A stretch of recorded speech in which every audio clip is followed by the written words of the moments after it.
जय माता दी। Fiction words में आपका स्वागत है, जहां कहानियां सिर्फ सुनाई नहीं जाती बल्कि महसूस कराई जाती है। जहां शब्द सिर्फ शब्द नहीं होते बल्कि एक द्वार होते हैं उस संसार का जो आँखों से नहीं केवल आत्मा से देखा जाता है। आज हम प्रवेश करने जा रहे हैं एक ऐसी साधना में जो बाहर नहीं बल्कि भीतर घटती है। एक ऐसी पूजा जिसमें न किसी मंदिर की आवश्यकता है न किसी मूर्ति की, क्योंकि यहाँ साधक अपने ही मन को एक दिव्य मंदिर बना देता है और उसी मंदिर में स्वयं माँ त्रिपुर सुंदरी को आमंत्रित करता है। ये केवल एक स्तोत्र नहीं है, ये एक अनुभव है, एक ऐसी यात्रा जहाँ हर शब्द तुम्हें तुम्हारे ही भीतर माँ के और करीब ले जाता है। तो अपनी आंखें बंद करो, अपने मन को शांत करो और तैयार हो जाओ उस दिव्य अनुभूति के लिए जहाँ तुम और माँ के बीच कोई दूरी नहीं रह जाएगी। जब मन पूरी तरह से शांत हो जाता है, जब भीतर केवल भक्ति की धारा बहने लगती है, तब एक साधक अपने हृदय के सबसे पवित्र स्थान पर माँ का आह्वान करता है और उसी दिव्य क्षण में वह अपने मन के मंदिर में माता त्रिपुर सुंदरी को विराजमान करता है। हे माँ त्रिपुर सुंदरी, हे भक्तों की समस्त मनोकामनाओं को पूर्ण करने वाली कल्पलता, मैं अपने संपूर्ण भाव, श्रद्धा और प्रेम के साथ तुम्हारे श्री चरणों में ये दिव्य पादुका समर्पित करता हूँ। ये पादुका चंदन और कुमकुम से मिश्रित उस पवित्र लाल जलधारा से अभिषिक्त है जिसकी सुगंध ही भक्ति को जागृत कर देती है।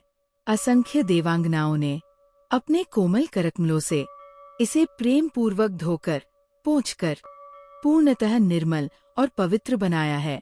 हे माँ, इसे स्वीकार करो। अब देवताओं ने तुम्हारे लिए एक दिव्य सिंहासन प्रस्तुत किया है, वह सिंहासन जिसकी पूजा स्वयं देवराज इंद्र भी करते हैं, स्वर्ण की असंख्य आभा से निर्मित, जो अपने तेज से संपूर्ण दिशा को आलोकित कर रहा है, और उसी के साथ चंपा और केतकी की दिव्य सुगंध से युक्त तेल और पवित्र उपटन। दिव्य युवतियाँ श्रद्धा से झुकी हुई तुम्हारी सेवा में ये सब अर्पित कर रही हैं। हे माँ, इस सिंहासन पर विराजो और इस सेवा को स्वीकार करो।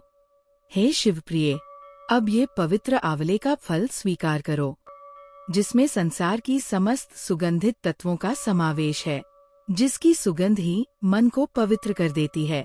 इससे अपने केशों को सुगंधित करो, उन्हें संवारो और फिर माँ गंगा की पवित्र धारा में स्नान करो। स्नान के पश्चात यह दिव्य गंध तुम्हारी सेवा में उपस्थित है, जो तुम्हारे आनंद को और अधिक गहरा कर देगी। हे वरदायिनी माँ, ये दिव्य कस्तूरी स्वीकार करो। स्वयं देवराज इंद्र की अर्धांगिनी महारानी शची इसे अपने हाथों में लेकर तुम्हारी सेवा में खड़ी है। चंदन, कुमकुम और अगुरु के संग इसकी सुगंध अब दिव्यता की पराकाष्ठा बन चुकी है। हे माँ, इसे स्वीकार करो। अब ये दिव्य वस्त्र तुम्हारी सेवा में अर्पित है। केसर से रंगा हुआ ये पीतांबर सूर्य के समान तेजस्वी तुम्हारी आभा को और भी दिव्य बना रहा है। गंधर्व, देवता और किन्नरों की सुंदरियाँ इसे अपने हाथों में लिए तुम्हारी प्रतीक्षा कर रही है। हे माँ, इसे धारण करो। तुम्हारे कानों में झिलमिलाते कुंडल, तुम्हारी उंगलियों में शोभित अंगूठियाँ, कटी में करधनी, चरणों में मधुर ध्वनि करते मंजीर, वक्ष स्थल पर दिव्यहार और कलाइयों में खनखनाते कंगन, तुम्हारे मस्तक पर सुशोभित मुकुट जो हर क्षण दिव्यता और आनंद का संचार करता है। हे माँ, तुम्हारी ये शोभा अवर्णनीय है। हे शिवप्रिया, अब अपने गले में ये चमकीली हंसली धारण करो।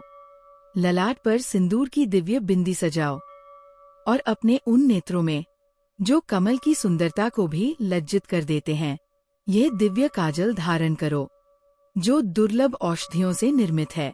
हे माँ, अब ये दर्पण स्वीकार करो जिसे स्वयं रति देवी अपने हाथों में लेकर तुम्हारी सेवा में खड़ी है।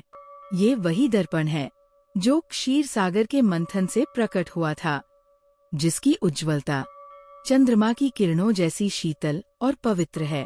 हे माँ, इसमें अपनी दिव्य छवि निहारो।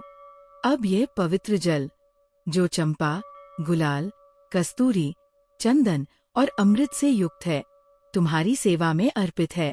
और मैं कहलार, उत्पल, नागकेसर, कमल, मालती, मल्लिका, कुमुद, केतकी और कनेर जैसे दिव्य पुष्पों से तुम्हारी पूजा करता हूँ।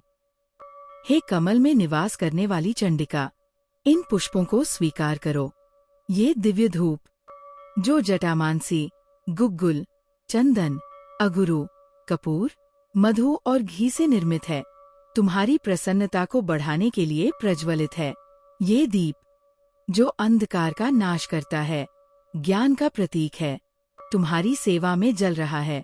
हे माँ, ये प्रेम से तैयार किया गया नैवेद्य स्वीकार करो, जिसमें भात, व्यंजन, खीर, मधु, दही और घी का समावेश है। ये तांबूल, जिसमें लवंग, जावित्री, कपूर और सुपारी का मधुर संगम है, तुम्हारे लिए अर्पित है। ये दिव्य छत्र, जो शरद पूर्णिमा के चंद्रमा जैसा उज्ज्वल है, तुम्हारे ऊपर शोभित हो।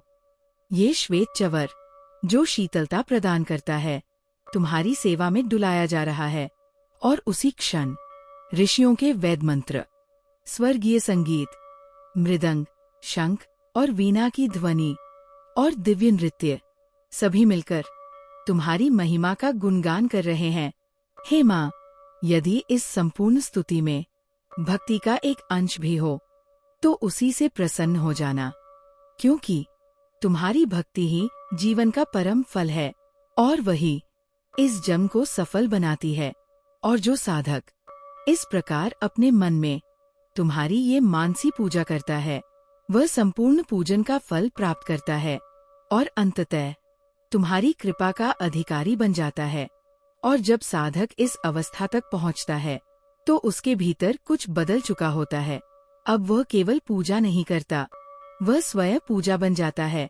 उसका हर श्वास एक मंत्र बन जाता है, उसका हर विचार एक अर्पण बन जाता है।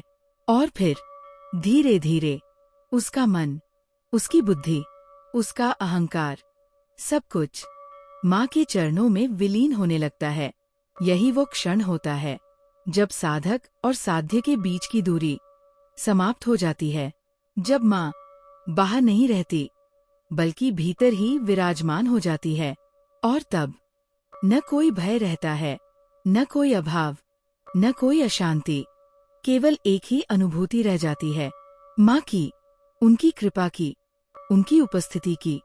तो अगर तुम भी चाहते हो कि माँ त्रिपुर सुंदरी की कृपा तुम्हारे जीवन में उतरे, तो इस मानसी पूजा को सिर्फ सुनो मत, इसे अपने भीतर महसूस करो। हर शब्द को अपने हृदय में उतारो और फिर देखना कैसे धीरे धीरे तुम्हारा जीवन भी उसी दिव्यता से भरने लगता है। अगर तुम्हें ये दिव्य अनुभव अच्छा लगा हो, तो इस वीडियो को लाइक जरूर करना और चैनल को सब्सक्राइब करके इस आध्यात्मिक यात्रा का हिस्सा बनना, क्योंकि यहाँ हम केवल कहानियाँ नहीं सुनाते, हम तुम्हें उस सत्य के करीब ले जाते हैं जो हमेशा से तुम्हारे भीतर ही था।